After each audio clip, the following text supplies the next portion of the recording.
Greetings.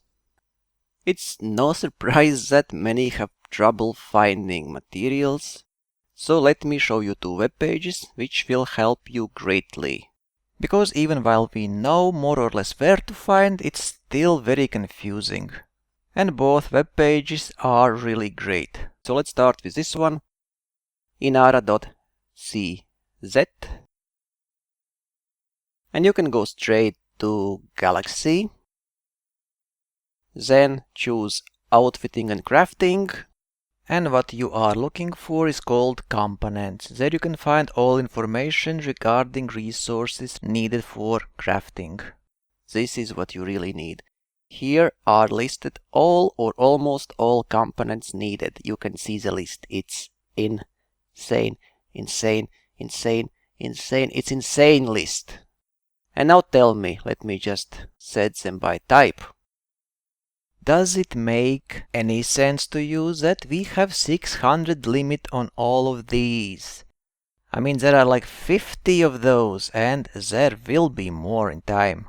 600, I don't know. In my opinion, it's just dumb. Sorry. These all are materials and micro resources. And we have 600 limit on all this. Wow. And 200 limit on all of data. My problem is that it does not add any gameplay experience. It just artificially forces us to waste even more time. Why? Well, if they wanted me to hate them every 10 minutes when I have to dump something because I don't know, I don't have access to all blueprints, how I'm supposed to know if I will need this or not? Well, if that was their intention, they succeeded. The limit would be good if we know exactly where to find what we need, when we need. And we can rely on engineer crafting, but not like now. I am fine with grinding, I am fine with random, but what I am not fine is that they are artificially limiting us. Why? It's a game. Aren't we supposed to have fun? I would say it's already a lot of work to rank up with engineers, to gain higher grade access. Materials are not too hard to find, but quite time consuming, I would say. Why do we need these limits on top of it? I don't see a single reason why.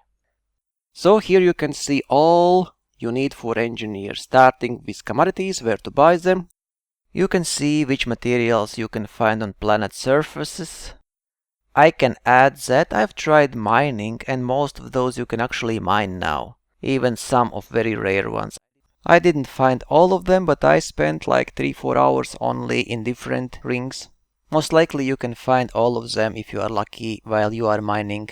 Pristine Metallic gave me best results so far. And these are manufactured resources.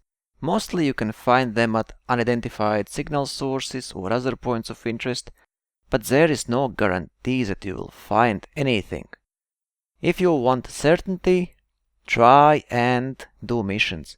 Sometimes missions will give you materials, and sometimes more than one. You can actually have more than one material as a mission reward. So it's up to you what you prefer. With these silly limits, I would say missions might sound actually best idea. So this is first web page I wanted to show you, and I will have links to these web page below this video. Don't worry. And this is second web page. It's still under heavy construction and it will be updated, but you can see at least Todd McQueen is fully updated here, and you can see right away sulfur, heat dispersion plate, and where you can find them. Heat dispersion at unidentified signal sources, shipwrecks, and sulfur surface prospecting and mining. You can see blueprints here, what stats they influence, thermal load, damage per second from 2, rate of fire, damage, power draw. So yeah, it might be a good source when it's fully completed, because for now there's not really much you can see. Felicity Farseer has almost nothing, and yeah. But I'm sure it will be filled pretty soon with all goodies. Here also you can find all micro resources and some hints where to find them. If they have multiple locations where to find, you can see it here. Some of required commodities you can just buy. So these are two web pages which I would recommend you to check before you go and hunt for materials, because otherwise you will waste many hours and will not find what you are looking for. Just browse this webpage and you will see, maybe you will even find what you are looking for. Here's also all special abilities for weapons listed. So it's a very nice webpage, but under heavy construction, as you can see. I will still visit some of those places and points of interest, like signal sources and places where I can mine asteroids. I want to see for myself what you can find there. Fly safe, commanders.